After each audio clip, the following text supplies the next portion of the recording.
Welcome engineers. आज हम Rajasthan JEE civil का पार्ट 2 करेंगे। अगर आपने पार्ट 1 नहीं देखा तो लिंक डिस्क्रिप्शन में है, आप जाकर देख सकते हैं।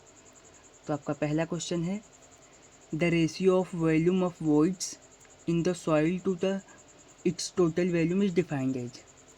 यहाँ पर आपसे पूछा गया है volume of voids in total volume of soil का जो रेशियो होता है वो क्या होता है।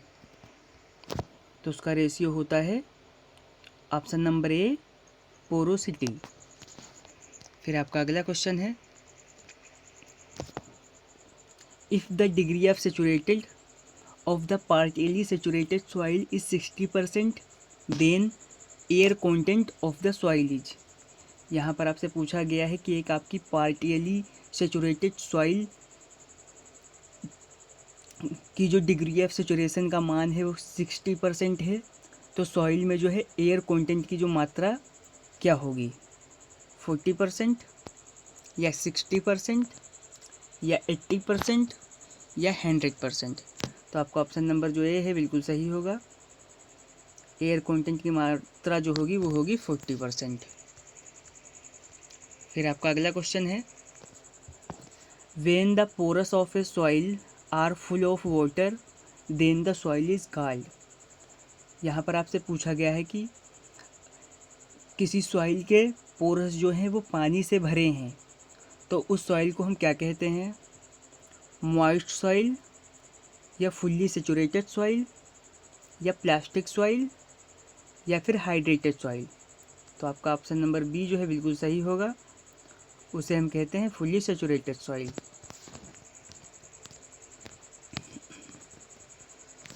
The water content of soil which represent the boundary between plastic state and liquid state is known as. यहाँ पर आपसे पूछा गया है कि प्लास्टिक स्टेट व लिक्विड स्टेट के बीच की जो सीमा को रिप्रेजेंट करने वाली सॉइल होती है उसमें वाटर कंटेंट को हम किस रूप में जानते हैं, लिक्विड लिमिट में या प्लास्टिक लिमिट में या श्रिंकेज लिमिट में या प्लास्टिसिटी इंडेक्स के रूप में। तो आपका जो ऑप्शन नंबर ए है बिल्कुल सही होगा, उसे हम जानते हैं लिक्विड लिमिट के रूप में। फिर आपका अगला क्वेश्चन है, for compaction of soil in a laboratory using IS light compaction test the weight of hammer used for giving blow in soil is. यहाँ पे आपसे पूछा गया है कि सॉइल का कंपेक्शन करने के लिए IS के अनुसार जो आपका लाइट कंपेक्शन टेस्ट होता है उसमें यूज होने वाले हैमर का जो वेट है वो कितना होता है, 6.5 kg, 4.9 kg, 3.5 kg या फिर 2.6 kg। तो आपका जो बिल्कुल सही ऑप्शन होगा ऑप्शन नंबर डी, 2.6 kg। फिर आपका अगला क्वेश्चन है, the yield of well depends open. यहाँ पर आपसे पूछा गया है कि जो आपका वेल होता है उसकी यील्ड जो है वो किस पर डिपेंड होती है। ऑप्शन नंबर ए है आपका परमेबिलिटी ऑफ सॉइल या फिर area of aquifer opening into A wall, actual flow velocity या ऑल ऑफ अबव। तो आपका ऑप्शन बिल्कुल जो सही होगा option number D, all of above. फिर आपका अगला क्वेश्चन है, air conditioning involve control of. तो एयर कंडीशनिंग को हम कैसे इन्वॉल्व ऑफ कंट्रोल करते हैं, सराउंडिंग टेम्परेचर, ह्यूमिडिटी या फिर एयर सर्कुलेशन या फिर ऑल ऑफ अबव। तो आपका ऑप्शन नंबर जो डी है बिल्कुल सही हो जाएगा। फिर आपका अगला क्वेश्चन है, एज पर IS 10500 of a drinking water specification pH value should be in range of.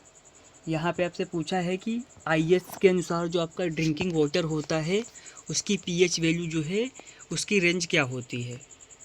तो pH वैल्यू की जो रेंज होती है वो होती है 6.5 से 8.5 तक। ऑप्शन नंबर बी जो है आपका बिल्कुल सही होगा। फिर आपका अगला क्वेश्चन है, chain surveying is most suitable when. यहाँ पे आपसे पूछा गया है कि जो आपका चेन सर्वेइंग है वो सबसे ज़्यादा सुटेबल कब होता है। The ground is fairly levelled and open with simple detail, या फिर area in small in extend, या फिर प्लान आर रिक्वायर्ड और लार्ज स्केल, या फिर ऑल ऑप्शन आर करेक्ट। तो आपका ऑप्शन नंबर डी जो है बिल्कुल सही हो जाएगा। चेन सर्वे कब रिक्वायर्ड होता है सबसे अच्छा, आपके दिए गए ऑप्शन जो है सारे सही हैं। फिर आपका अगला क्वेश्चन है ऑफसेट्स इन सर्वेइंग आर। यहाँ पर आपसे पूछा गया है कि सर्वेइंग जो है ऑफसेट क्या होते हैं। तो होते हैं जो चेन लाइन की जो स्मॉल मेजरमेंट होती हैं वो क्या कहलाती हैं, ऑफसेट। तो आपका ऑप्शन नंबर जो बी है बिल्कुल सही हो जाएगा। फिर आपका अगला क्वेश्चन है इन आर्क में फेल बाई। यहाँ पे आपसे पूछा है कि जो आपकी एक आर्क होती है वो कैसे फेल हो सकती है, क्रॉसिंग ऑफ मटेरियल, या फिर sliding of one voussoir over another, uneven settlement of abutment, any or all of above. तो जो आपकी आर्क है वो इसमें से किसी एक के कारण भी या सभी के कारण फेल हो सकती है। फिर आपका अगला क्वेश्चन है the minimum area of tension reinforcement AS of steel T in A singly reinforced beam of with B the effective depth D is. यहाँ पे आपसे पूछा गया है कि एक आपकी सिंगली रेनफोर्स्ड बीम है जिसकी जो विद B है तथा इफेक्टिव डेप्थ D है, तो उसमें जो minimum area of tension reinforcement है वो क्या है। तो आपका ऑप्शन नंबर जो ए है बिल्कुल सही हो जाएगा। फिर आपका अगला क्वेश्चन है a material with identical properties in all directions is termed as. यहाँ पे आपसे पूछा है कि आपका एक मटेरियल है जिसकी आइडेंटिकल प्रॉपर्टीज़ जो हैं वो ऑल डायरेक्शंस में है, तो उसे जो है क्या कहते हैं, होमोजीनियस, या फिर आइसोट्रोपिक, या फिर इलास्टिक, या फिर आर्थोट्रोपिक। तो उसे कहते हैं ऑप्शन नंबर बी जो है आपका बिल्कुल सही हो जाएगा, आइसोट्रोपिक।